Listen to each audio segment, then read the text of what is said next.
if we're looking at a problem like this, ladies and gentlemen, let's go over here. OK, so when we're doing a problem like this, first thing we want to do is identify the period, right?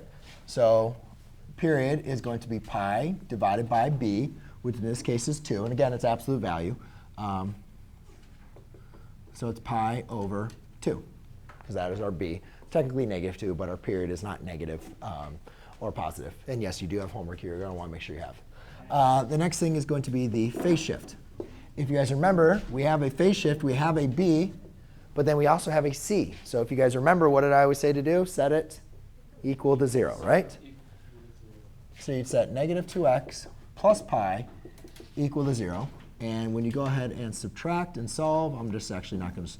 You subtract pi, divide by -2, you should get a pi halves.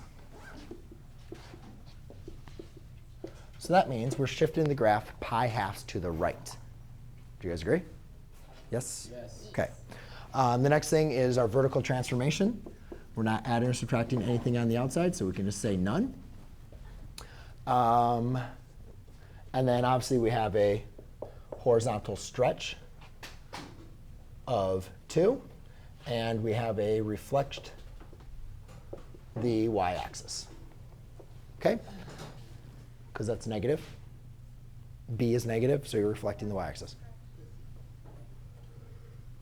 Horizontal stretch of 2. It should be a compression. Thank you. Yes. It's a horizontal compression of 2.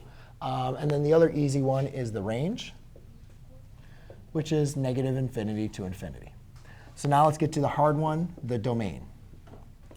OK? So when we're identifying the domain, remember there was if you guys look at the parent graph, when we look at the parent graph, an asymptote occurs at pi halves.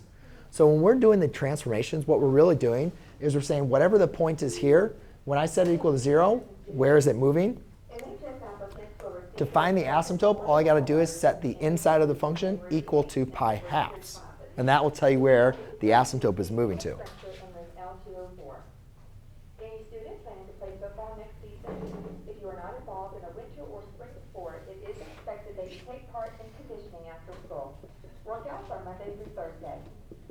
If you are interested in joining the military, or if you want to take a career interest inventory to help you decide on a career, the ASVAB test will be given on Thursday, January 11th at 8 a.m. Please sign up in the guidance office if you are interested in taking the ASVAB.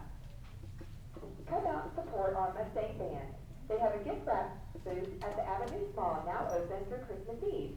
The booth is open during all mall hours and is located on the first floor behind Starbucks. Come have your gift wrap and spread the word. All proceeds benefit our Mustang Band. And finally, there will be a Marathon High Club meeting and practice today at 2:30 in room L109. Have a great day, Mustang. All right, so to wrap it up, hold on a second. So I just want you guys to understand the differences here.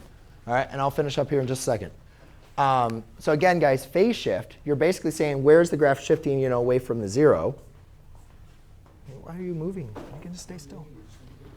Then if you want to find if you have a transformation, a phase shift, that means if you're shifting the graph, that means the asymptote is shifting as well. So by setting the inside of the function equal to the asymptote, or one of the asymptotes, the easiest one for me is always pi halves, you can find out where the change in the asymptote is. So therefore, my domain, just give me a second.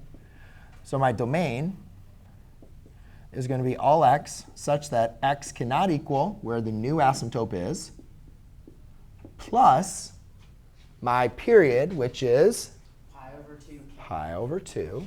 OK. Oh. Oh, wow. I learned Okay. something. It's on the study guide. Yep, it is on the study guide. So for you guys, yep, you guys can do these on the study guide. You can do them on your homework.